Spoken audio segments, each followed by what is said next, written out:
All right, this is Chaotic Crypto. This is where we defy tyranny. It's your streaming consciousness of crypto thought and whatnot. So I posted a stream yesterday. I had a lot of good information on that, and I lost a subscriber of all 29, now 28 of you. So appreciate you sticking around, whoever is watching.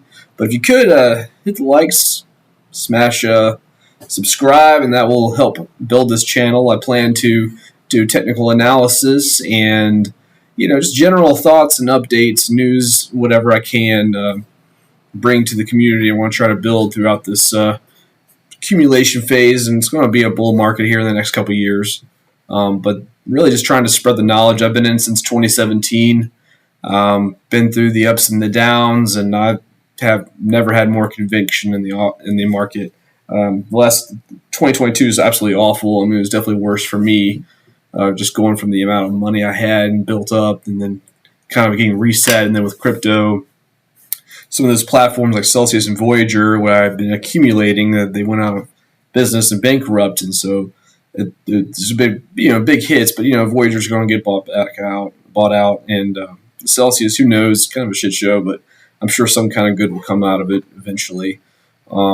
But yeah, let's take a look at the markets. We're getting some really good positive price action. There's over the weekend, Blackrock had mentioned that they will be, one of their funds will be adding Bitcoin. So that's just the beginning. I think that's room to say that we're going to start accumulating. They're going to start accumulating. A lot of Michael Saylor had an interview a couple weeks ago. There's been a lot of FUD with Binance, and then also with, I guess it's the Grayscale, DCG. There's just a lot of FUD. And what's interesting is all that FUD happened right here, and we started going up. So it's kind of defying. The sentiment is defying. Really just the price actions, or the price actions defying sentiment. Sentiment actually has been going down. We've had a couple of prints of 25. Meanwhile, the price is going up, so that's a divergence in sentiment, which actually could be marking also another bottom. Even like if we have a bottom, if we make a bottom in this range and we rise up probably into this VPR zone, that's where a lot of price action happened, and we'll probably come back down. We'll probably retest the 20K level, but I see us going up to 30K in the next couple months. And it could happen quick, it could happen slow. I mean, the thing is, part of me wants to think that we're going to big pop up, but if we do, the pop up will probably hit 20K and then hit right back down, because there's a lot of resistance in the 19 to 20K range that VPVR support likely will give us a hard time to break. Of course, a lot of people will probably be saying that. So what happened beforehand, I guess you could say, is back in 2017, 2018. Let's take a look at here. We'll give this a second to load. It's got to load all the price action. But basically, we're similar to right here, right in this. Well, actually, probably right here. We're starting to print green candles in Hikanashi now. And a lot of people were thinking that we would come up to this resistance hit and fall back down and come down. But that didn't happen. Probably a big short squeeze. Everyone was probably trying to short this, and then they got completely, bought out of their positions.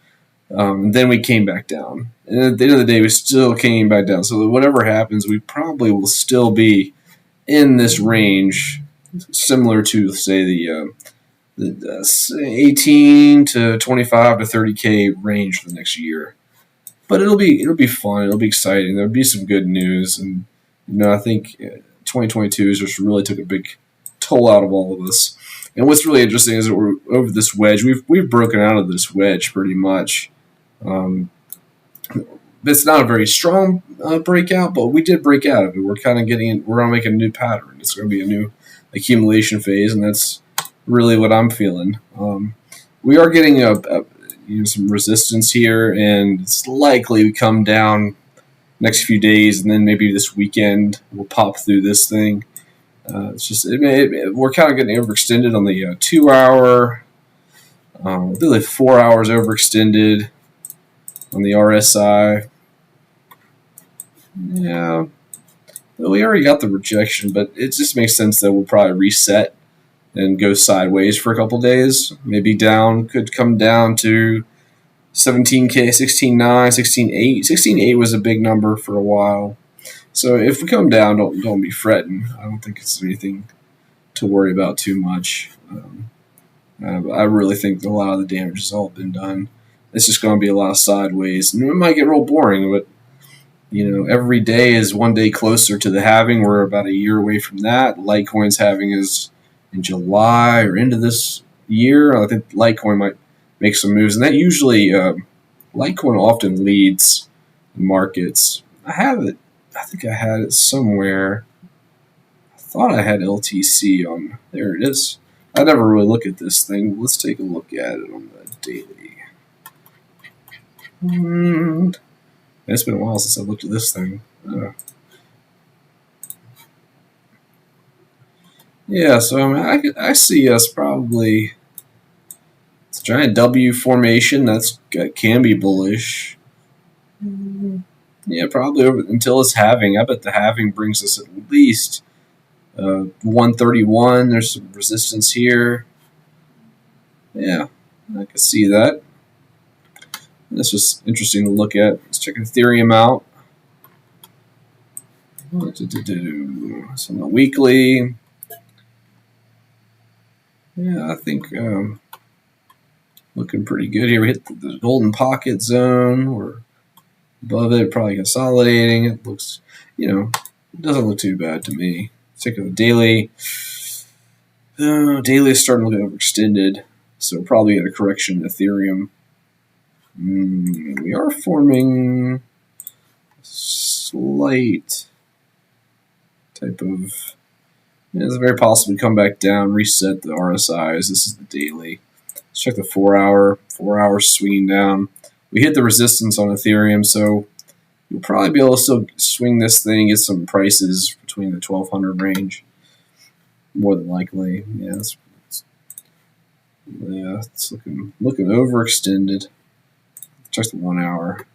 1 hour's pulled. That's a pretty swift rejection right there. Expect the 1200, 1250 level. If you want to be real optimistic, you might get 12.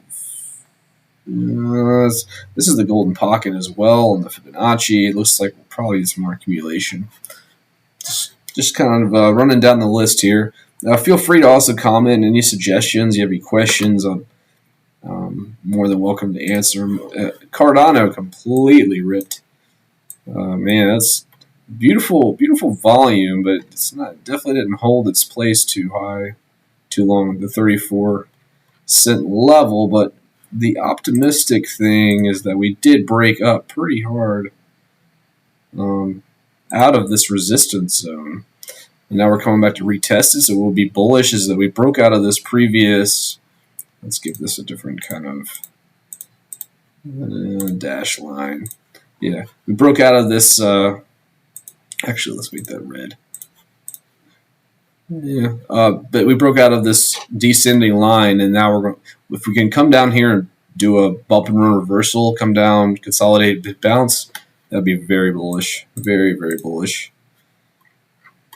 And there's a lot of volume that came in on that Cardano. Yeah, that's not too bad, not too bad. Daily. This will give you. This is a trading view that I'm using, and they've started throwing little news events and stuff at it. It's kind of interesting. Solana Cardano I explosion to new highs. Bitcoin and recaptures. I don't know why it says new highs. I mean, it's got like $3 for it to be a new high. Solana like $100, $200. Nothing like new highs in relative figure. Analysis of January. Blah, blah, blah. You just gotta watch out for headlines. They're usually just trying to get you to click on them, but there's some good, it's good stuff to see. It's positive, a lot of positive energy out there. But if something rips like that, you probably want to take a little bit of profit and then jump back in, or just maybe don't buy the pump. Wait for it to consolidate like it's doing right now. Probably be able to get it between 28 and 30 cents, more than likely. But we'll see. We will see. What else? Something else popped up. Atom. I really like Atom. A lot of these coins you can stake, and staking really kind of helps the network out. You get rewarded, in that crypto for staking, and you're supporting the network. That's how the new blockchains are really working nowadays. Like Cardano and Ethereum, it's proof of stake. The network only works through the staking process, and it's interesting, really. XRP will be interesting if we can get. Oh no! Looks like my internet has popped off. Oh man. Well, with that said, yeah, I guess we can't get the live information anymore for the moment. But I was going to do a quick kind of recap on all the cryptos and what's going on, but I can't do that anymore. But everything is very positive. I'm just expecting a little bit of correction this week. I guess the big news will be the CPI and the inflation data. If that comes out positive, then we're going to see continuation on this move upwards. I see the next month and a half probably be positive. Powell, and if they, depending on the rates and all, if we have a really powerful rally, Powell's going to come out and try to push it back down. More than likely, kind of curb the sentiment a little bit, but I think everyone feels it in the air. 2023 is going to be better than 2022. So this is the time to kind of build a portfolio, build the foundation for investments, and just make sure you're researching the different cryptos. The market has changed so much this last few years that there's different sectors. You have privacy coins, you have gaming coins, you have DeFi coins. What I'm focusing on is having 3 or 4 of each type. That way you're getting a good spread, right? Bitcoin, Litecoin would be one spread. And then another might be privacy, maybe I guess Monero and Zcash and Dash maybe. And then you could go, Algorand. There's just different ways you can play the whole ecosystem. There's layer 1s and there's layer 2s. Polygon be a layer 2 off of Ethereum. So just there's a lot of opportunity out there. Blockchain is going to really help solve a lot of issues out in the world that we have, and it's going to be a good thing. It's going to be good. But yeah, I'm going to end it right there since the internet went out. Hang in there. Check back in tomorrow. See what happens. But we made it through 2022 is the important thing. Peace.